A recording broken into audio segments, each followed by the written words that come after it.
Hello to our lovely listeners. Welcome to Mind Matters, a podcast where we talk about the more shitty aspects of student life because not everything is rainbows and butterflies all the time.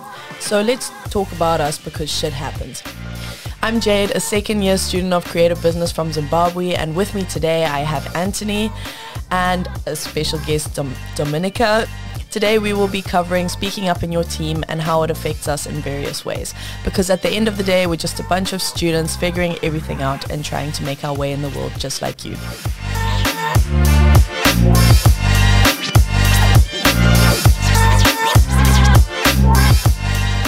All right, thank you, Jade. So to kick off this episode, let's talk about our baggage. But first, a short introduction. I'm Anthony, the second host of this episode. And as for our guest, Dominica, could you perhaps introduce yourself to us? Yeah, of course. And the listeners. Yeah, hi everyone. I'm Dominica. I'm from Poland. I'm a second-year creative business student. And that's all. It's all good. Yes. Would you say that you're pretty good with confrontation? It kind of depends. Because first, I'm kind of a person that if something is going wrong or someone is not doing something, I'll just take over the task and deal with it later, which I know is an issue because it doesn't really, it gives me more things to do. So when I'm comfortable in the team, I will speak up. But if there are people that will not give a crap about it anyways, I think I would keep it to myself and just continue till the point that it gets so bad that it's necessary. Mm-hmm. Yeah. I feel that. Me too. But I think, I don't know, for me, it's a little bit reversed in the sense that if I do not really like my team members or if I don't know, I'm not really friends with them or not close with them or don't like mix with them or gel with them very well, then I think I'm more likely to confront them than if I do like them.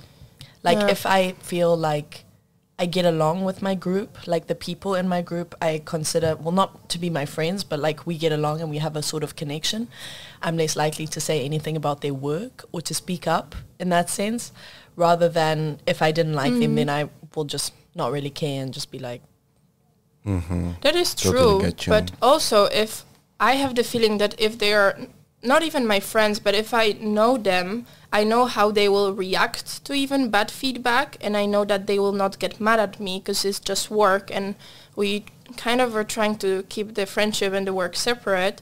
And if there are people I have no clue about, they might just sit there and be mad at me and not do anything anymore, you know? So that's also the problem I encountered working with some people. Oh, well, Dominica, I have a question for you. When did you feel like the most fear to speak up in a team? Like, did you have ever a situation like that? I think that team was during one of our modules, CB2. You were also a part of that team, and I think that I felt so comfortable with you guys that even I knew that, again, that you will not get mad at me if I do give you feedback or I'll speak up. But also that team, we didn't have that many problems, so there wasn't really that much opportunity to speak up from being angry, more speak up because someone is doing something great. Yeah, I don't know if that answered the question, but that's kind of how I feel. Yeah, I know what you mean. It's like a fear to disturb like the whole piece. Yeah, I could relate on that sometimes, you know, because you don't want to disturb like the whole piece with it. No. And that's also something really difficult because sometimes you don't know how to react in a certain way, and that can, because like if you react in a certain way, it can create conflict, and that's quite confusing sometimes. We had also teams that there were fights because someone was not speaking up and another person was, and that creates just a problem. Yeah. let's talk about this whole like phenomenon of speaking up in your group in correlation to mental health, which is that it creates such a frustration like inside of you, especially if obviously introverts are less likely to speak up in their teams than extroverts. But if you do not speak up and you have a really like serious problem with people in your group that, let's say, aren't doing their work, or people that you feel don't treat you how you should be treated, like, how does that make you feel? For me, like, if I can't say anything, it's making me really mad, and it just makes the work that I'm doing, like, so much more, I don't know, difficult. Yeah. Because I don't like the people that I'm working with, and I can't say anything. Well, I can say something to them, but I'm not saying anything, and it just ends in me going to complain to other people about them, which is really just not helping the problem. But, you know, sometimes that's how it goes. I don't know if you guys have the same feeling. For me, it definitely affects the stress, which then affects my mental health. Because if I'm frustrated all the time, I'm getting stressed because things are not being done because I'm frustrated, and it kind of leads to the process of, in the end, nothing is done. My head is not in the place where it's supposed to be, and that honestly sucks. But on the other hand, when I do speak up, I sometimes start to feel bad, so it also affects my mental health. Yeah. So that's for me, I would say. I also recognize it. It's like you get like too scared from things sometimes because of the stress. So I feel like I get scared being with the group by having by having not good communication with them and not speaking up that often. But well, let's go further. As you might have already known, music is often very much involved with mental health. For instance, listen to a sad song all day after a breakup, right?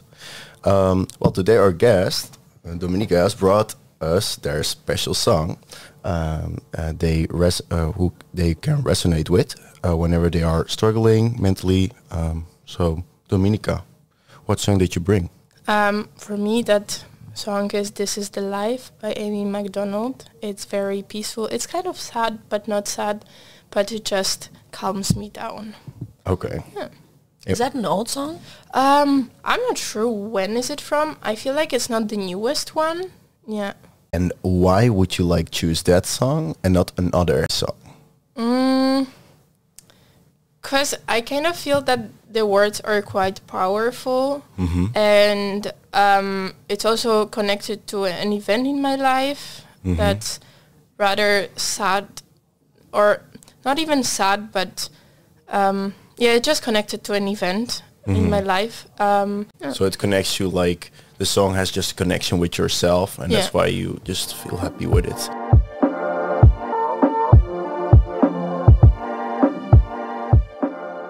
So let's talk about facts. Both Anthony and I have done some desk research on the topic to find some interesting facts for you guys.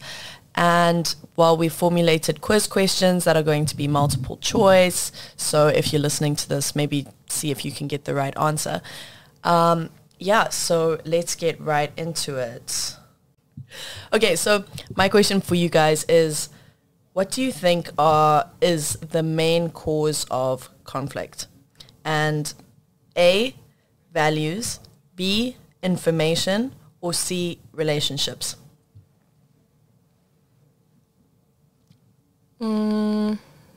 I think it's information. What about you, Anthony? What do you think? Quite difficult, but I think values. Incorrect. So actually the main cause of conflict is information. I didn't know that. I thought it was going to be relationships actually, because I was thinking clash of I don't know. But information is actually the main cause of conflict, and that makes a lot of sense because people are always arguing over, oh no, that's not true, this is true. So and also, if you don't have enough information, that means you don't really have communication in it. Yeah. So you can fight over, you have a part of it and then you add something, but two different people add something and it's a different information and they start fighting about it. I think so. Also, this is a way of communicating. You're always passing down different kind of information, so it's basically makes sense. But I never thought about it like that. Well, I will move on to my quiz question. What is the name for the fear of confrontation? Is it A, conflict phobia, B, Catagalphobia, or C, avophobia? The A? Conflict phobia? Yeah. I don't know. It seems like the easiest one. Yeah, I'm going to go for the complicated name. Well, it was A. Conflict phobia, the easiest one, yeah. Yeah. Well, it makes sense, of course. Like, it has the word in it already. I can think of a few people off the top of my head that maybe would be terrified of speaking up in a group, you know? Definitely. Like, I think there's a difference between not speaking up to keep the peace and for your own well-being and actually genuinely being so terrified to speak up. I really, that must be horrible. It can have a really big influences on you, the whole acting, you know, you being as an individual. I think it can harm a lot of things. Your mental state, but also like your being social. Yeah, but also from my past experiences, we did have people who never spoke up, which I don't know if it was caused by a phobia or if there was a different reason, but definitely it did affect our whole group work, because since they were not saying anything, but we could see that they're not happy or they were just not doing anything because they were pissed at us, it still affected what we delivered in the end or how we worked or anything connected to group work. And I'm not saying that those people are bad or anything like that, but it definitely affects not only them but also the whole group, which they should not go over their limits or anything like that. But I feel like in a group you should trust each other, and then maybe they would have the courage to just speak up.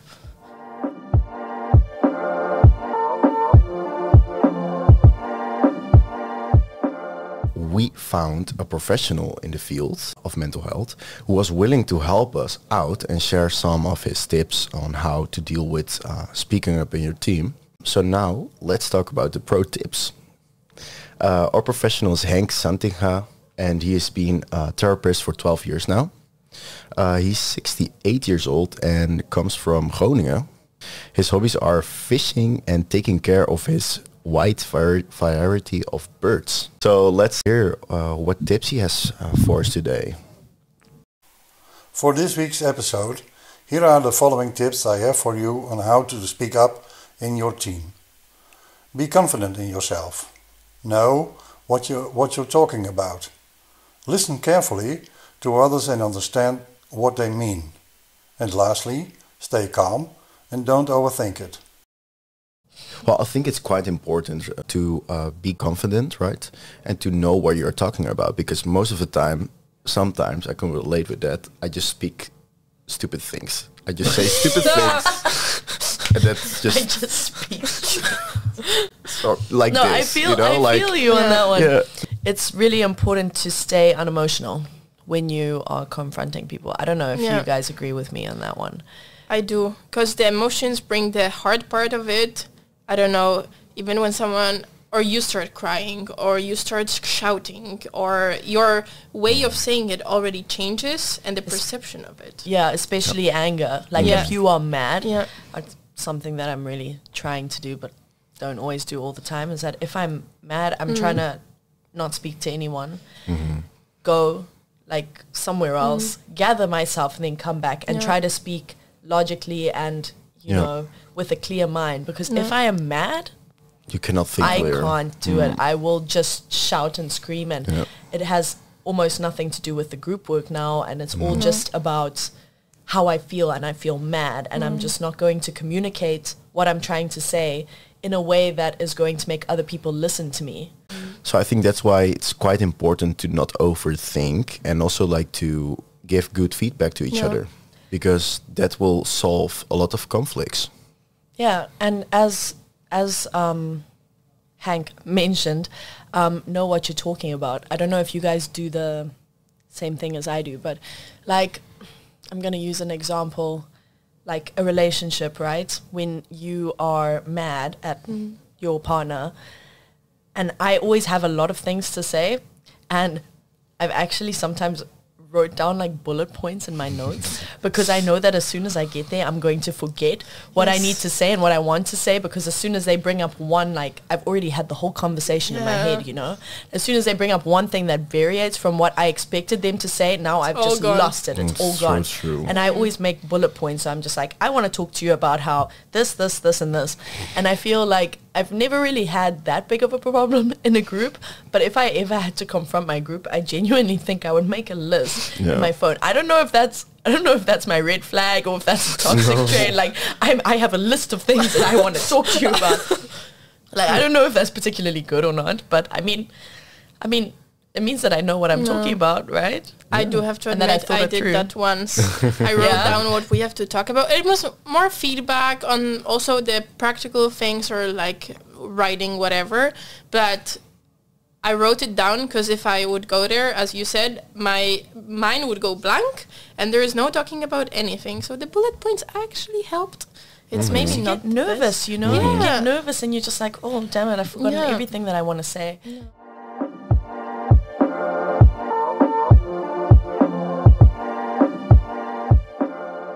For the final part of this episode, let's talk about quotes. So, Anthony, what quote have you brought for us today? Yeah, the quotes. Well, my quote is about, of course, speaking up.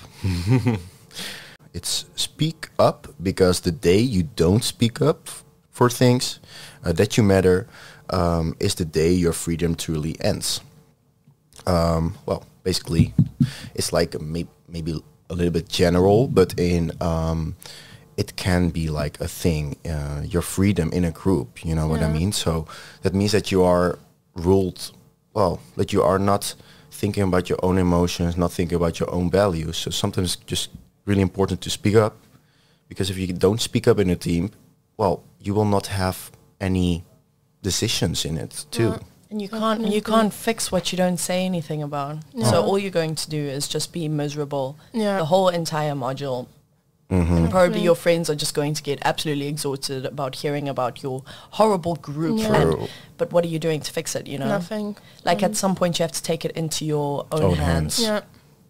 I mean, mine is kind of similar. But mine says, don't avoid conflict to keep the peace, because you'll start a war within yourself. Speak your mind, release judgment, and do it with love. So... basically all that you're doing by not saying anything is just making yourself mad. And that is the kind of behavior that causes a build-up. And totally then you will just eventually, if you even get to that point, just burst, and it's all going to come out in the wrong way. Something that could have been resolved early on has now become so much of a bigger problem. Also because you've been thinking about it in your mind and you haven't said anything. Also so you're arguing with yourself. You're arguing with yourself and your values and your thinking, promising yourself, oh no, it's better if I don't say anything.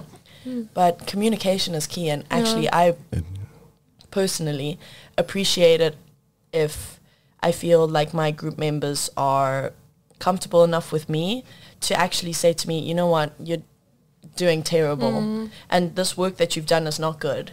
And when that is said to me, I'm always immediately offended. If I'm being honest, I'm always immediately offended. I'm like, oh, and very defensive. But what I've learned as I've been at university longer is that it's really nothing personal.